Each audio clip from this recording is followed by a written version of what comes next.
मित्रांनो, एज्युकेटर्स अकॅडमीमध्ये आपलं मी पुन्हा डॉक्टर अविनाश भांडारकर स्वागत करतो।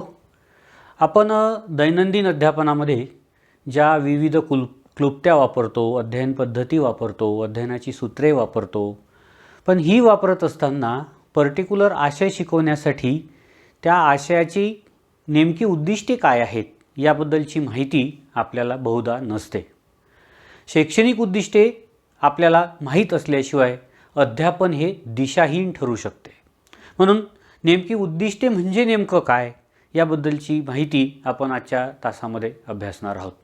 आता शैक्षणिक उद्दिष्टे यामध्ये आपल्याला उद्दिष्टे म्हणजे नेमकं काय, त्याचा अर्थ काय याबद्दलची माहिती आपण अभ्यासूया। आता आपण उद्दिष्टाला समकक्ष असलेली बऱ्याचदा गोल्स, लक्ष्य आणि उद्दिष्टे हे तीनही शब्द समानार्थी अर्थाने वापरत असतो।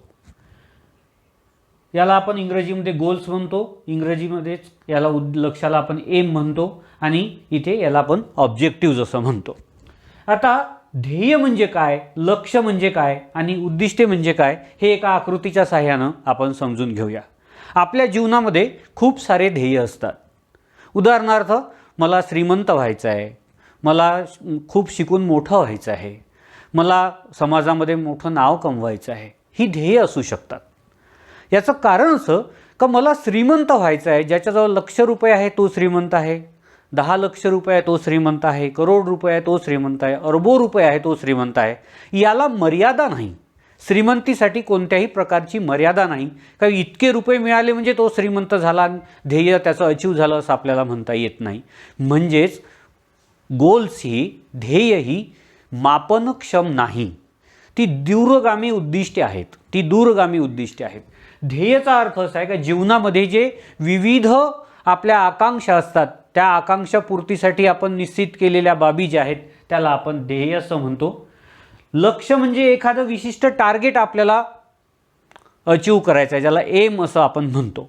उदाहरणार्थ, मला MSc ही पदवी संपादन करावयाची आहे, तर मला त्यासाठी काय करावं लागेल, BSc झाल्यानंतर परीक्षेसाठी फॉर्म भरावा लागेल, एंट्रन्स एक्झाम जर असेल तर परीक्षेचा फॉर्म भरावा लागेल, एंट्रन्स एक्झाम द्यावी लागेल, ती उत्तीर्ण करावी लागेल, उत्तीर्ण केल्यानंतर प्रवेश घ्यावा लागेल, प्रवेश घेतल्यानंतर मला first semester, second semester, third semester, fourth सेमिस्टरला मला डेझर्टेशन करावं लागेल, नंतर मला परत परीक्षा द्यावी लागेल, नंतर मला त्याची गुणपत्रिका मिळेल।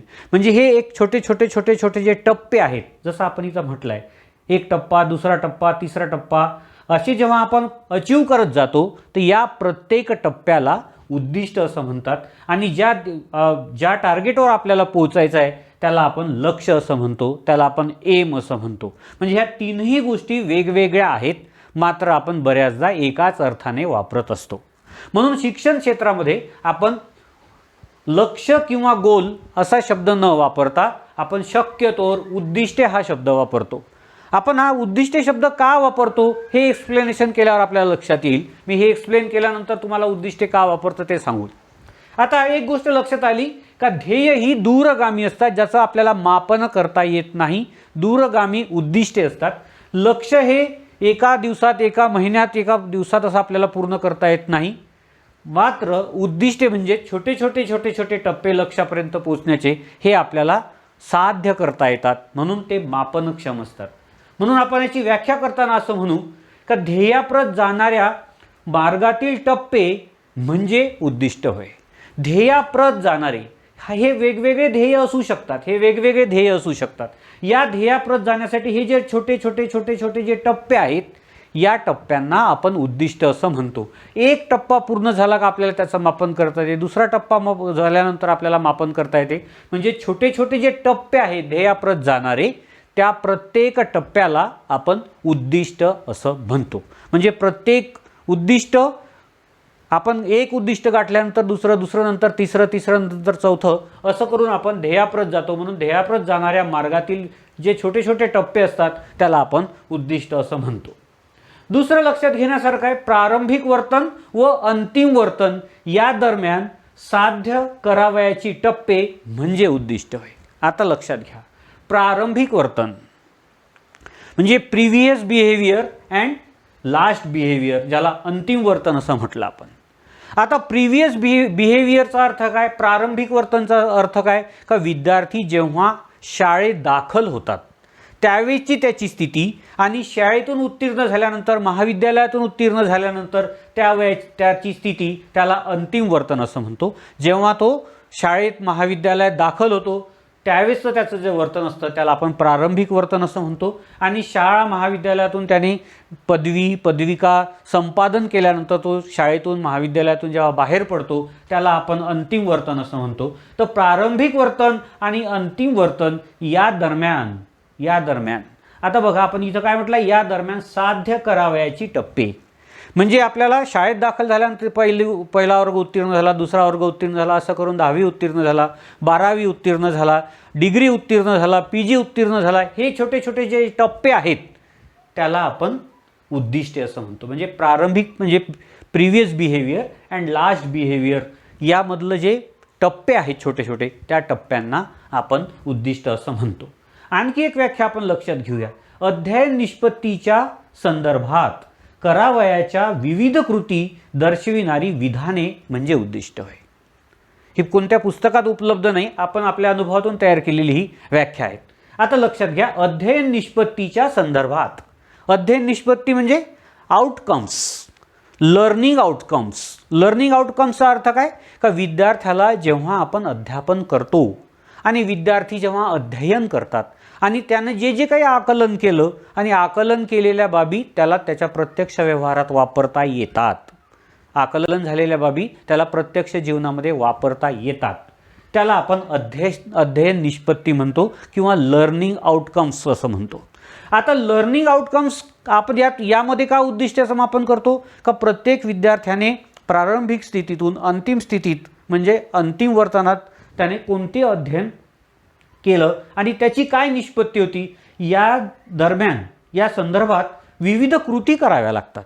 अध्ययन करताना त्याला पुस्तक वाचावं लागतं, प्रयोग करावे लागतात, स्वाध्याय लिहावा लागतो, परीक्षा द्यावी लागते. हे वेगवेगळ्या ज्या कृती तो करतो, कशाच्या संदर्भात, अध्ययन निष्पत्तीच्या संदर्भात. अध्ययन निष्पत्ती म्हणजे मी परत एकदा रिपीट करतो, का विद्यार्थ्याला ते ज्ञान घेतल्यानंतर किंवा त्याने जे अध्ययन केलं त्या अध्ययन केल्यानंतर त्याला काय काय प्राप्त झालं, साध्या शब्दात सांगायचं झाल्यास त्याच्या पात्रात काय काय पडलं, त्याला आपण अध्ययन निष्पत्ती असं म्हणतो. त्या दरम्यान विविध ज्या कृती कराव्या लागतात ती विविध कृती दर्शविणारी विधाने, म्हणजे ज्या विधानात ह्या विविध कृती मेन्शन केलेल्या असतात, त्याला परीक्षा द्यावी लागेल, त्याला घटक नियोजन करावं लागेल, त्याला वार्षिक काय जे असेल त्याच्या संदर्भात हे सगळं याच्यामध्ये विधानाच्या स्वरूपात जे मांडलं असते त्याला आपण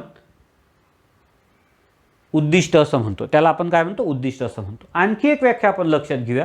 एखादे ध्येय साध्य करण्यासाठी प्रेरित करणारी विधाने म्हणजे उद्दिष्ट होय. एखादे ध्येय खूप सारे असू शकतात. हे ध्येय साध्य करण्यासाठी प्रेरित करते, आपल्याला मार्ग दाखवते, दिशा दाखवते. काय अमके एखादं उद्दिष्ट आपल्याला साध्य करायचं आहे, त्याला दिशा देणारी जी विधाने आहेत, त्याला आपण उद्दिष्ट असं म्हणतो. उदाहरणार्थ आपण संशोधनाच्या उद्दिष्टाच्या संदर्भात लक्षात घेतलं तर पर्यावरणीय मूल्य या बाबतीत शोध घेणे किंवा विद्यार्थ्यातील पर्यावरणीय मूल्यांचा शोध घेणे, हे काय झालं, विधान झालं. यातून काय शोधायचं आहे, त्याला पर्यावरणीय मूल्य शोधायचं आहे. कोणामध्ये, विद्यार्थ्यांमध्ये. म्हणजेच कोणतं ध्येय साध्य करायचं आहे, त्या विद्यार्थ्यांमध्ये पर्यावरणीय मूल्ये किती रुजलेली आहेत हे आपल्याला अभ्यासायचं आहे. म्हणून एखादे ध्येय साध्य करण्यासाठी प्रेरित करणारी विधाने म्हणजे उद्दिष्ट होय. म्हणून आपण त्याला म्हणतो उद्दिष्टे ही मापनक्षम असतात. प्रत्येक उद्दिष्टाचं आपल्याला मापन करता येते. का एखादं उद्दिष्ट साध्य झालं ते आपल्याला त्याचं मापन करता येते. आता एक गोष्ट आपण लक्षात घेऊया, का आपण दैनंदिन अध्यापनामध्ये जेव्हा अध्यापन करत असतो तेव्हा आपण उद्दिष्टांचा फारसा विचार करत नाही, किंवा मी जे शाळा शिकलो त्या शाळा शिकताना मला कोणत्याच टीचरने मी काय शिकतो आहे त्याचं नेमकं काय उद्दिष्ट आहे हे कधीच सांगितलेलं मला आठवत नाही. आपल्या सिलेबसमध्ये सुरुवातीलाच आपल्या सिलेबसची उद्दिष्टे दिलेली असतात. प्रत्येक सिलेबसमध्ये, विशेषतः डिग्रीच्या सिलेबसमध्ये तर हमखास दिलेली असतात. शालेय अभ्यासक्रमाच्या बाबतीत बोर्डाकडे जे अभ्यासक्रम तयार केला जातो, त्याचा सिलेबस तयार केला जातो, या सिलेबसमध्ये सुद्धा उद्दिष्टे दिलेली असतात. दुर्दैवानं आपण ही उद्दिष्टे आपण विद्यार्थ्यांना सांगत नाही. परंतु विद्यार्थ्यांना अमका एक आशय शिकल्यानंतर त्यामध्ये कोणतं वर्तन परिवर्तन अपेक्षित आहे हे दर्शविणारी विधाने त्या आपल्या पुस्तिकेमध्ये दिलेली असतात. हे आपण विद्यार्थ्यांना समजून सांगितलं पाहिजे. याचं कारण सांगतो तुम्हाला. जर आपण उद्दिष्ट विद्यार्थ्यांना सांगितलं नाही तर काय होऊ शकतं? आपण वर्गात गेल्यानंतर समजा मी प्रथमोपचार विद्यार्थ्यांना शिकवत आहे, फर्स्ट एड शिकवत आहे.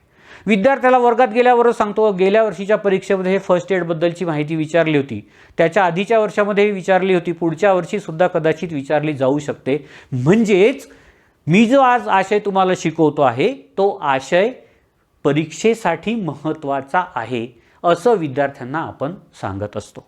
पण हे त्याच्या जीवनासाठी उपयोगाचं आहे हे आपण विद्यार्थ्यांना सांगत नाही. म्हणजे आपल्या आशय शिकवण्यामागचं उद्दिष्ट काय ॲक्च्युली, का त्याने प्रथमोपचार शिकल्यानंतर त्याच्या भाव्यायुष्यामध्ये जर काही अडचण त्याला आली तर तो प्रथमोपचार त्याला वापरता आला पाहिजे. परंतु आपण त्याला सांगताना असं सांगतोय का परीक्षेच्या दृष्टीने हे अत्यंत महत्त्वाचं आहे. म्हणून विद्यार्थ्याचा असा एक भ्रम तयार होतो विद्यार्थ्याची, किंवा विद्यार्थ्याची एक धारणा तयार होते का आपण जे काही आशय शिकतो आहोत हा आशय परीक्षेसाठी आहे, जीवनासाठी आहे असं त्याला कळत नाही. म्हणून उद्दिष्टे हे विद्यार्थ्यांना आपण सांगितलीच पाहिजे का पर्टिक्युलर आशय शिकताना ते आशय शिकण्यामागचा नेमका उद्दिष्ट, त्या उद्दिष्टाचा काय उपयोग आहे किंवा उद्दिष्टे कशासाठी शिकायची हे आपण विद्यार्थ्यांना समजून सांगितलं पाहिजे.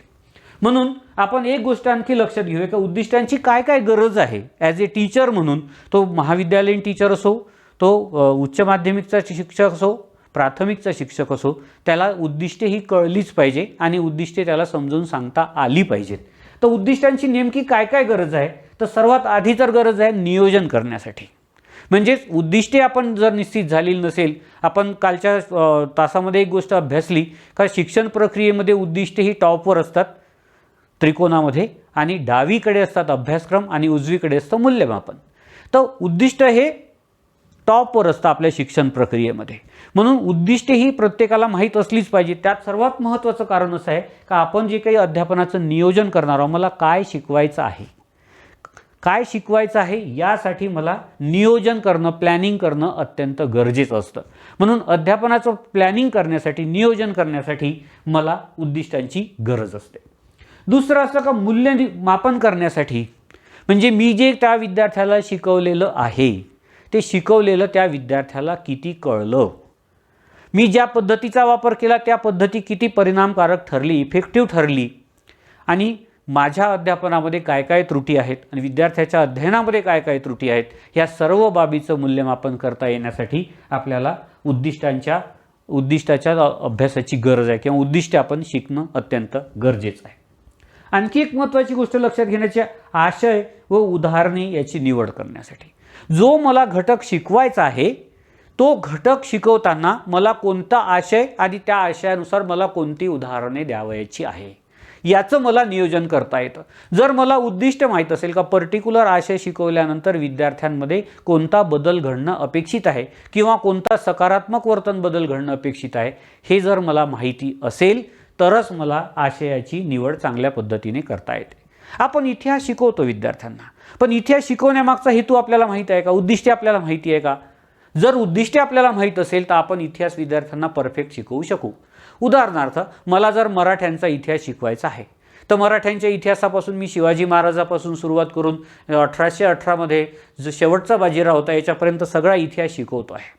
पण मी काय शिकवत आहे का थोरल्या बाजीरावांनी काय केलं, बाजीराव पेशव्यांनी काय केलं, नानासाहेबांनी काय केलं, शिवाजी महाराजांनी काय केलं, त्यांनी कोणत्या लढाया जिंकल्या, कोणत्या लढाया हरल्या, लढाया हरण्यामागची काय कारणं होती, हे आपण विद्यार्थ्यांना शिकवत असतो. आणि आपण त्या गोष्टीकडे खूप जास्त फोकस करत असतो का शिवाजी महाराजांनी लढाई लढण्याचं कोणतं तंत्र अवलंबलं होतं यावर आपण फोकस करतो, किंवा बाजीराव पेशव्यांनी संपूर्ण भारतभर ध्वज कसा फडकवला हे आपण विद्यार्थ्यांवर फोकस करत असतो. परंतु त्या इतिहास शिकवण्यामागचा हेतू काय आहे, त्या काळातले चांगले जे सद्गुण आहेत त्याचा उपयोग आजच्या प्रचलित काळासाठी काय आहे हे आपल्याला शिकवणं अपेक्षित आहे. गतकाळातल्या चांगल्या गोष्टी आपल्या नवीन पिढीमध्ये कशा रुजवता येतील, देशप्रेम विद्यार्थ्यांमध्ये कसं रुजवता येतील हे त्याचं खऱ्या अर्थानं उद्दिष्ट आहे. गतकाळात ज्या घडलेल्या चुका आहेत, घटना घडताना ज्या चुका केल्या गेल्या आहेत, त्या चुकांची पुनरावृत्ती टाळण्यासाठी आपल्याला इतिहास अभ्यासायचा आहे. गतकाळात घडलेल्या चांगल्या गोष्टी पुढच्या पिढीपर्यंत पोहोचवणं, संस्कृती पुढच्या पिढीपर्यंत पोहोचवणं, त्या तत्कालीन काळात जे ज्ञान तयार झालं, विकसित झालं, त्या ज्ञानाचा पुढच्या याच्यासाठी संवर्धन करणं आणि प्रसार प्रचार करणं, हा त्याच्यामागचा इतिहास शिकवण्यामागचा खरा हेतू आहे, उद्दिष्ट आहे. तर ही उद्दिष्टे आपण शिकवली पाहिजे. म्हणून आशय निवडताना आपण कोणती उदाहरणे द्यावयाची हे आपल्याला त्या आशयाची उद्दिष्टे जर माहीत असतील तर त्यावरूनच आपण त्या विद्यार्थ्यांना चांगल्या पद्धतीने उदाहरणे देऊन तो पर्टिक्युलर आशय समजून सांगू शकतो. त्यानंतर अध्ययन अनुभवाची निवडसुद्धा आपल्याला करता येते का मला कोणते चार्ट्स वापरायचे आहेत, कोणते मॉडेल्स वापरायचे आहेत, कोणते तत्वे वापरायचे आहेत, कोणते सूत्रे वापरायचे आहेत, कोणते नियम वापरायचे आहेत, कोणते समीकरणं मला वापरायची आहेत, हे सगळे जे अध्ययन अनुभव आपण विद्यार्थ्यांना देत असतो ते जर आपल्याला उद्दिष्टे माहीत असतील का मला कोणत्या उद्दिष्टाच्या परत पोचायचं आहे, गणित अध्यापनाची जर मला उद्दिष्टे माहीत असतील तर मला कोणते अध्ययन अनुभव दिलेले आहेत, द्यावयाची आहेत हे लक्षात येईल. मला जर विज्ञान शिकवताना मला विज्ञानाची सर्वात महत्त्वाची उद्दिष्टे काय आहेत, विद्यार्थ्यांमध्ये वैज्ञानिक दृष्टिकोन विकसित करणे हा सर्वात महत्त्वाचं उद्दिष्ट आपल्या सायन्सचं आहे. तर ते जर आपल्याला माहीत असेल तर मग मला त्या दृष्टीनं कोणते अध्ययन अनुभव देता येतील त्याची निवड मला करता येऊ शकेल. नंतर आपल्याला लक्षात घ्यायचं आहे वर्तन बदल निश्चिती करता. आता वर्तन बदल, सकारात्मक वर्तन बदल हे अपेक्षित आहे. शिक्षण प्रक्रियेमध्ये शिक्षणाची व्याख्या सांगताना विद्यार्थ्यांमधील सकारात्मक वर्तन बदल म्हणजे शिक्षण अशी व्याख्या केली जाते. आता सकारात्मक वर्तन बदल होत आहे किंवा नाही, किंवा वर्तन बदलाची आपल्याला निश्चिती करायची का विद्यार्थ्याला कुठून कुठपर्यंत न्यायचं आहे. समजा विज्ञानामध्ये मी एखादा प्रयोग शिकवत आहेत तर विद्यार्थ्यामध्ये प्रायोगिक कौशल्य विकसित करणं हे माझं उद्दिष्ट असू शकतं. तर ते मला नेमकं कसं साध्य करावायचं आहे, ते वर्तन बदल त्यामध्ये विद्यार्थ्यांमध्ये कसा करायचा आहे, त्याला कोणकोणत्या सुरुवातीच्या उपकौशल्यातून आपल्याला त्या मुख्य कौशल्यापर्यंत घेऊन जायचं आहे, ते जर आपल्याला उद्दिष्टे माहीत असतील तर आपण विद्यार्थ्यांना चांगल्या पद्धतीने सांगू शकतो. योग्य सुधारणा करण्यासाठी, तर योग्य सुधारणा कोणामध्ये करायची आहे, अध्यापकामध्ये सुद्धा आणि अध्ययनार्थीमध्ये सुद्धा, म्हणजे शिकवणारा आणि शिकणारा यामध्ये त्या विद्यार्थ्याचं सकारात्मक वर्तन परिवर्तन होण्याच्या दृष्टीनं आपल्याला कोणकोणत्या सुधारणा करावयाच्या आहेत हे जर आपल्याला आपल्या आशय शिकवण्याची किंवा विषय शिकवण्याची उद्दिष्टे आपल्याला जर माहीत असतील तरच आपण विद्यार्थ्यांमध्ये वर्तन बदल, सकारात्मक वर्तन बदल घडवून आणू शकू. म्हणजेच कोणकोणत्या सुधारणा विद्यार्थ्यांच्या वर्तनात बदल करण्यासाठी अपेक्षित आहे त्याचा विचार प्रामुख्यानं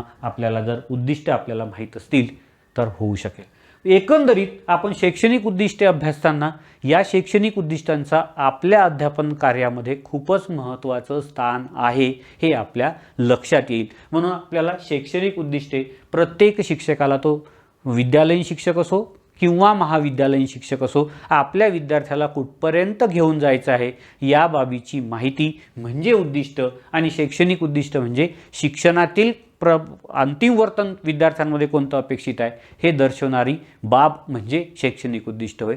तर या संदर्भातली आपल्याला संपूर्ण शिक्षकांना याबद्दलची माहिती होणं अत्यंत गरजेचं आहे. विद्यार्थी मित्रांनो, आतापर्यंत आपण हे जे शिकलो ह्या सगळ्याबद्दलचं तुम्हाला आकलन झालं असावं असं मी समजतो. आपण हा व्हिडिओ पूर्ण लक्ष देऊन ऐकल्याबद्दल आपले सर्वांचे धन्यवाद.